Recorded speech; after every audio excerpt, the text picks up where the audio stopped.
Ladies and gentlemen, please welcome the panelists for empowering women to face down global economic and food challenges.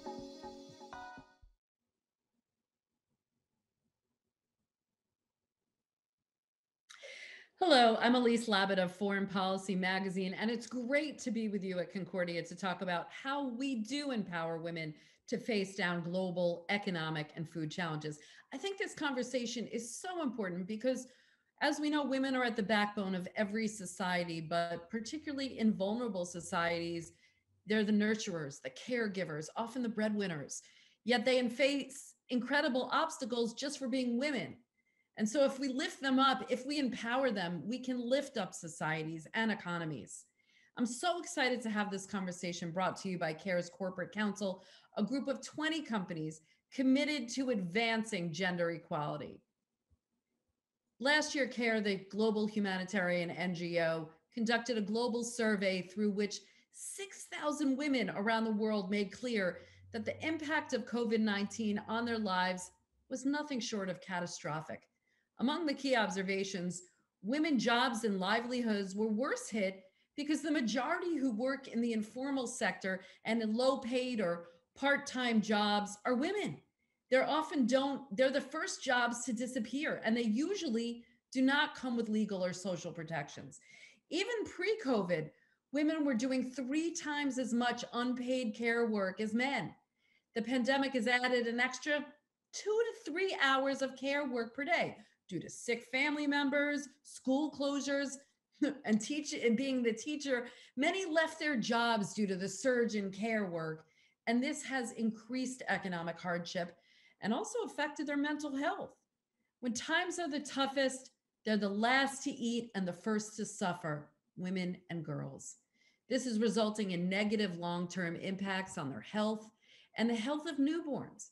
Indeed, in July of this year, the United Nations identified 23 countries as hunger hotspots, which over the next 4 months are expected to face an acute level of food insecurity due to the combined effects of the pandemic, climate change, and protracted conflicts.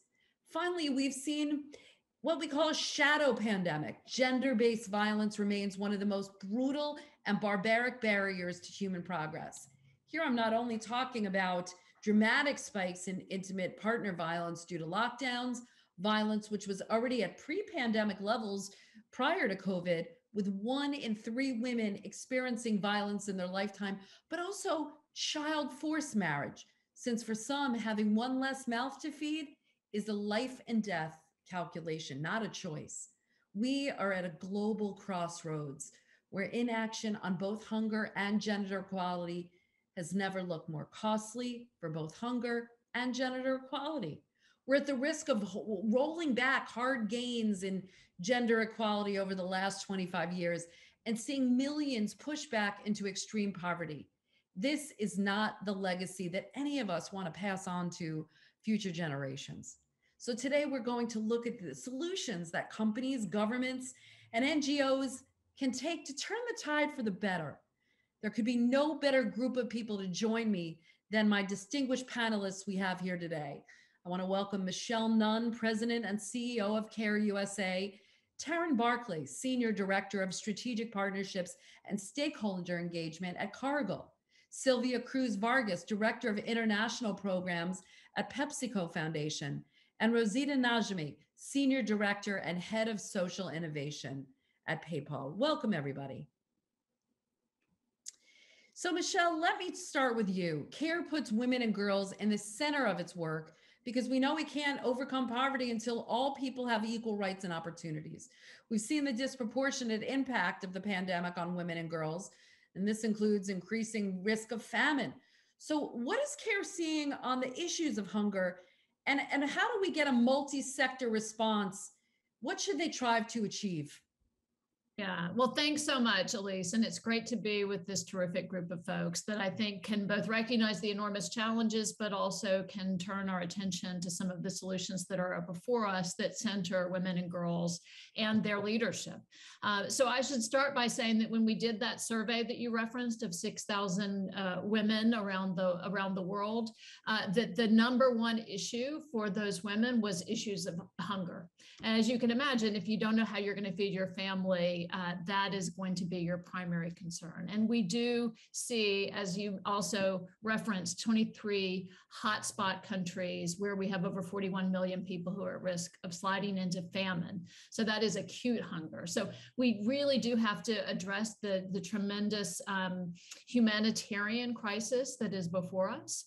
And I think we need to put that front and center. We also need to work on ensuring that we are building a food system that can transform itself and support the world with sustainable and nutritious food going forward with decent livelihoods.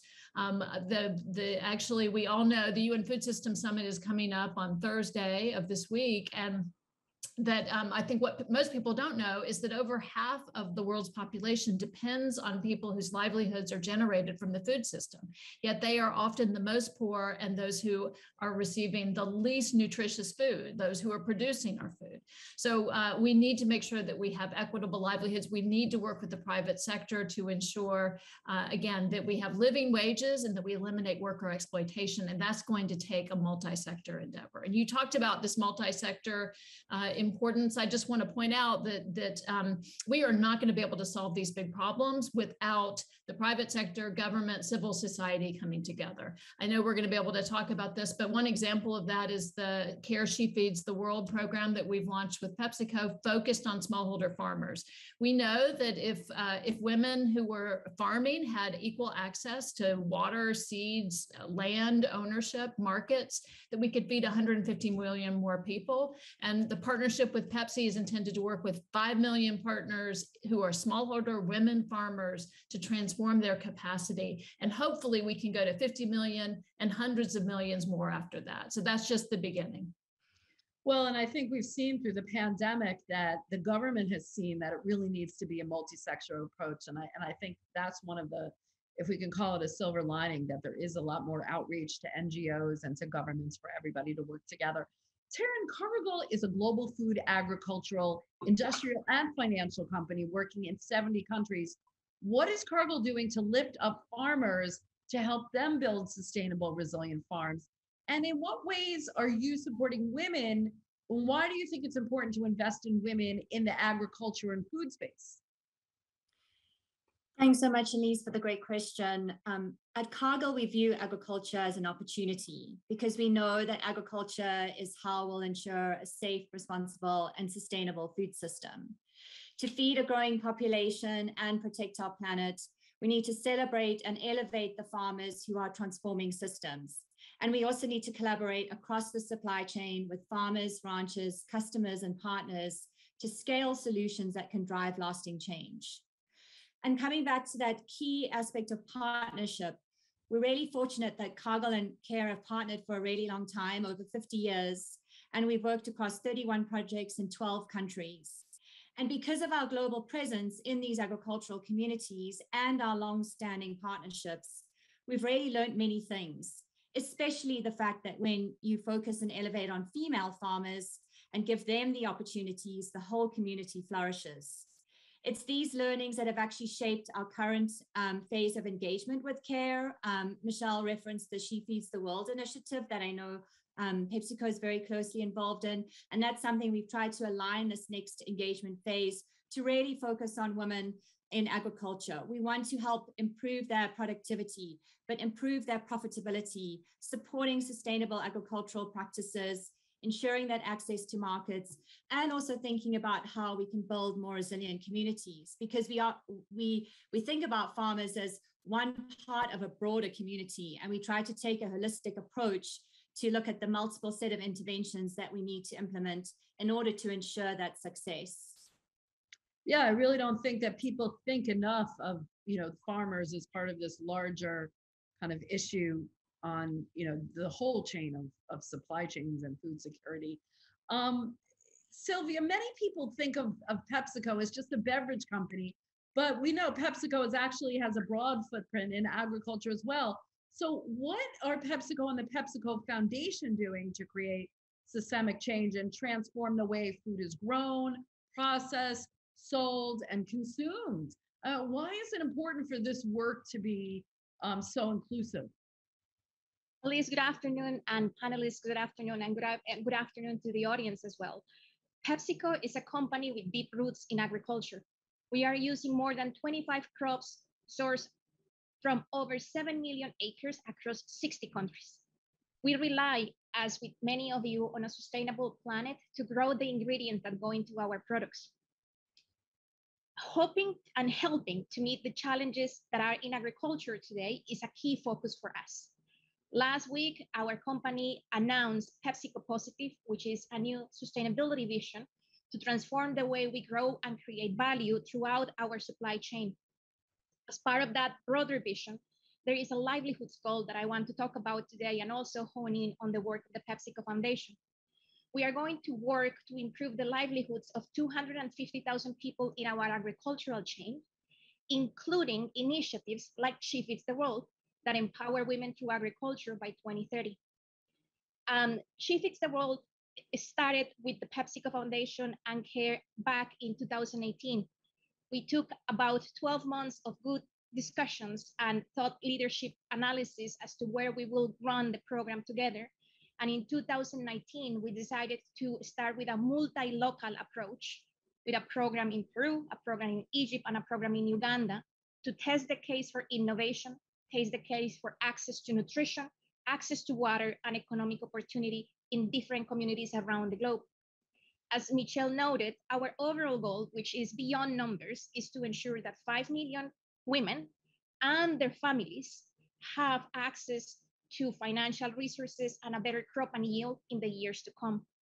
We want to take the lessons that we have learned and eventually expand our partnership to other countries and other territories. And we welcome a pre-competitive approach and multi-sector collaboration, whether it is with government agencies, other peers and competitors of PepsiCo, or individual donors that would like to take a step up in this particular cause. Thank you, Sylvia. So Michelle, CARE has long placed women at the center of its work fighting poverty. What do you think the most important steps we should be taking to achieve gender equality as we manage these negative impacts of the pandemic? Yeah, well, I think it's incredibly important that we, first of all, recognize that we, for instance, can't reach the Sustainable Development Goals unless we achieve gender equality, which is the Sustainable Development Goal 5. And I know that many of us were participants in the Generation Equality Forum. I know, Rosita, you were one of the leaders of one of the action tracks there. And what it did was basically articulate what is it that we need. And there's a multi-pronged set of things that we need to be doing. One is women in leadership. In all positions. Another is social protection. Another is the care economy to ensure that we're looking at these issues of time poverty. But I think we need to make sure that we are centering women and girls in our solutions as we think about the call for equitable vaccine calls that's happening right now, today. We need to recognize that the great majority of people who are going to be putting those vaccines in arms are women who are frontline caregivers.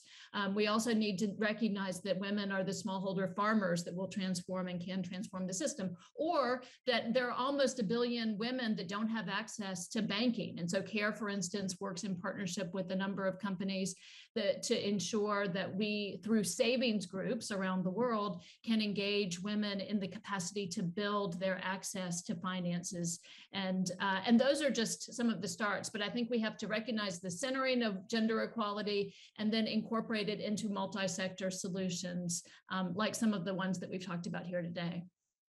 Rosita, as Michelle mentioned, PayPal is the private sector lead on the Generation Equality Forum's Economic Justice and Rights Action Coalition.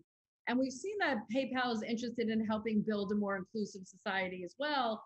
So talk to me about PayPal's role on the GEF and what are you hoping to accomplish? Absolutely. Thank you, Elise and Concordia and the CARE team for inviting PayPal to this important conversation. For us, joining the Generation Equality Forum was directly aligned to our mission to democratize financial services and to help create that greater economic opportunity and resilience, Elise, that you mentioned at the top of this conversation, and particularly for those that are unbanked and underserved. As a fintech company and in our capacity as the private sector leader for just one of the 6 action coalitions, the one on economic justice and rights, we're committed to drawing on all of our, full force of the company and our digital platform to help achieve as many of the SDGs as possible, and then clearly in this case, SDG 5. And I think, to really simply answer the question of what we hope to accomplish was to send a really strong signal that we are all in. And the way we did that is we really looked across all the different types of capital that we had: our reputation capital, our human capital, our network capital, our intellectual capital, and our financial capital.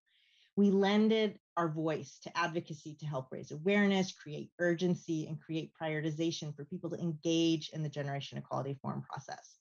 We looked at how do we enable our employees around the world, our human capital. Our network capital, we tapped our own network of our 400 million customers, our consumers, our SMBs, our large enterprises and developers across 200 markets. We thought about our intellectual capital. How do we leverage our data? How do we leverage our products? And finally, even on our financial capital, we pushed ourselves to think about and beyond our grant dollars and to think about what could we do with the cash in our balance sheet to have impact.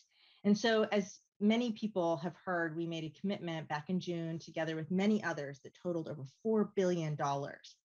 And our contribution to that $40 billion, was a little over 100 million. And so over the next 5 years, we've designed a number of engagements that we'll be doing that really seek to have short, medium, and long-term impact. And an overarching goal of really knowing, connecting, empowering, and investing in women and girls. So on the knowing side, you can't know women and girls until you can see them. And you can't see them unless you gather and disaggregate your data by gender and sex. And so one of our commitments you'll see is we're contributing resources and expertise to one of the organizations that's leading on gender and sex data, which is Data 2X. And we're contributing to a collaborative technical and advocacy effort around improving the availability, the quality, and use of gender data. On connecting her, we decided what could we do to help get to market, and in this case, the market of donors, those charities around the world, those critical grassroots civil society organizations like CARE. How do we get them access to new donors, and how do we get existing donors to give more?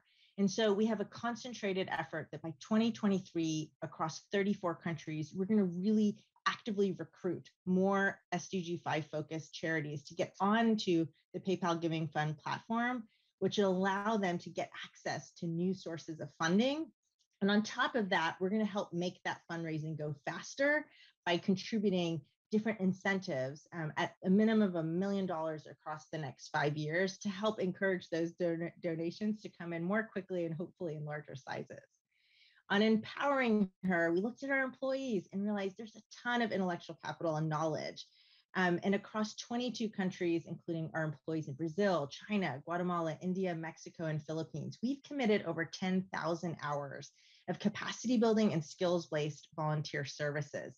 And I want to point out, this is a stretch goal. We did the numbers. We looked back and we looked at what's kind of the average number of skills-based volunteerings we have, and we upped it because we knew that in order to reach SDG 5 by 2030, we can't operate as usual. We really have to up our games in terms of what we contribute.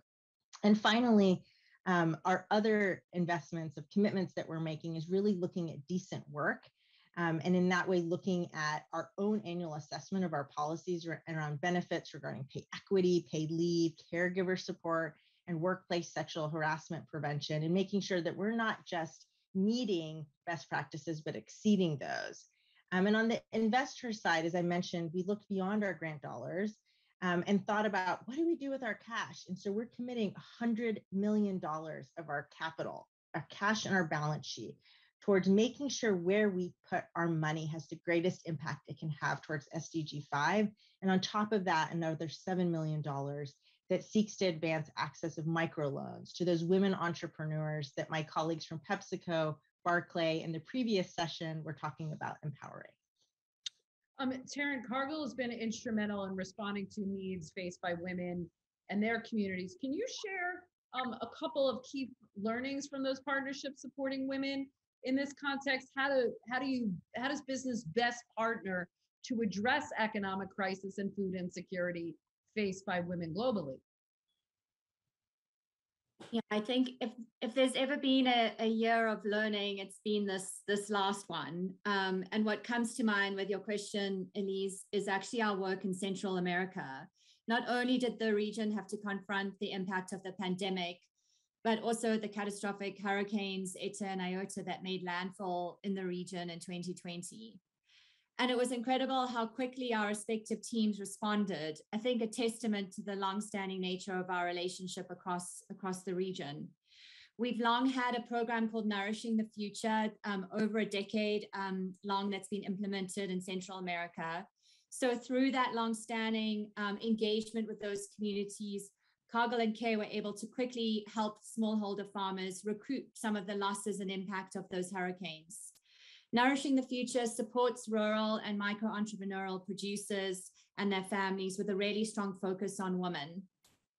And what's been, I think, a key nature of the success, and when you talk about, what can business do or how can business best partner, the key has been is that we've kind of, joined together the technical and agricultural expertise and knowledge of Cargill teams with the deep community development and network of care. And I think it's made for a pretty impactful partnership in the region.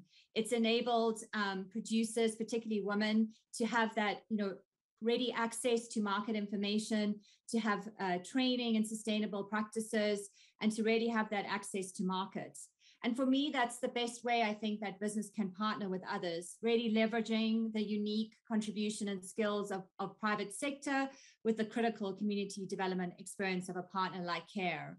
And especially when crisis hits, I think that enables communities to hopefully better able to respond, because we're all trying to ensure that resiliency of those communities, and particularly women in those communities, because we want agricultural producers and their families to be as successful as they possibly can be, ensuring that women especially can build their own resilience and ability to respond.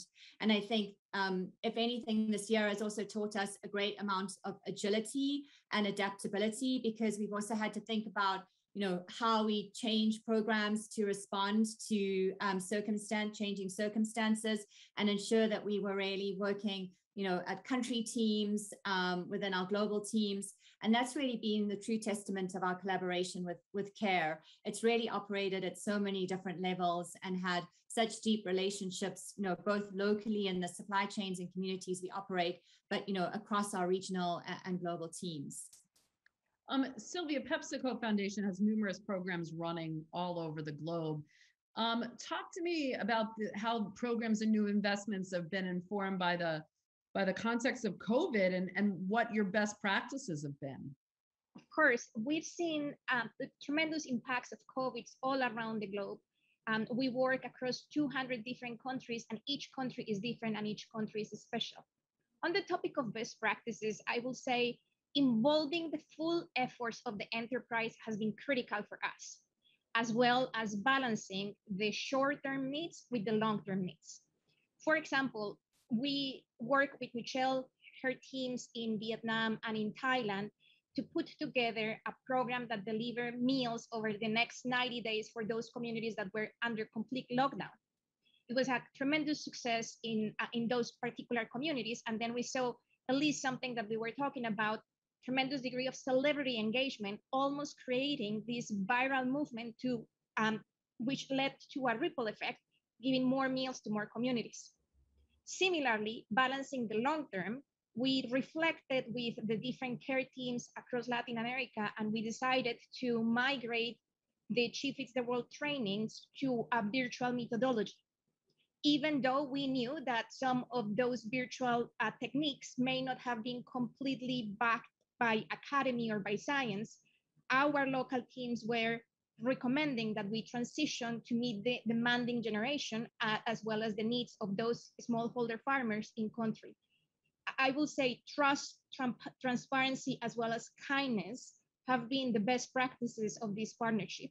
Engaging our employees, engaging our subject matter experts, and engaging our country offices to be in the same room, have the difficult conversations as well as the tactical conversations, and look for a path where everyone thrives. Well, unfortunately, that's all we have time for. I mean, we could really go on because so many great initiatives are happening, and including the GEF. Rosita, if you have just a couple of seconds, how can people get involved in that? The Generation Equality Forum is a 5-year commitment. It's not too late to make a commitment or to act on it. So really encourage all of you, whether you're private sector, civil society, or any type of organization, think about what you can do to make a commitment. You can go to the UN Women's website and register your commitment, and think about how you can also collaborate with others. For example, with PayPal, if you want to help incentivize donations to go to organizations like CARE and other civil society organizations, you can provide that incentive. So reach out to PayPal. We have an email address, genderequality@paypal.com, and you can help collaborate and work with others to get the resources to the people that can help us reach SDG 5 outcomes. Well, I want to thank our panelists for their insight and their commitment and just great work. We all acknowledge, I think, that this pandemic has radically changed our lives. Well, and yet when people talk about the new normal is really not what we should strive to get back to. Instead, I urge us to think about when women report bigger, deeper, and different impacts of COVID-19 than men, how do we address those weaknesses of our current COVID responses head on? How do we ensure that decision-making bodies, whether in the halls of government or corporate boardrooms, are balanced and address problems with a gendered lens? And what can we all do? Can my company, my organization, to ensure that we're investing adequately in women's livelihoods in order to end poverty and famine?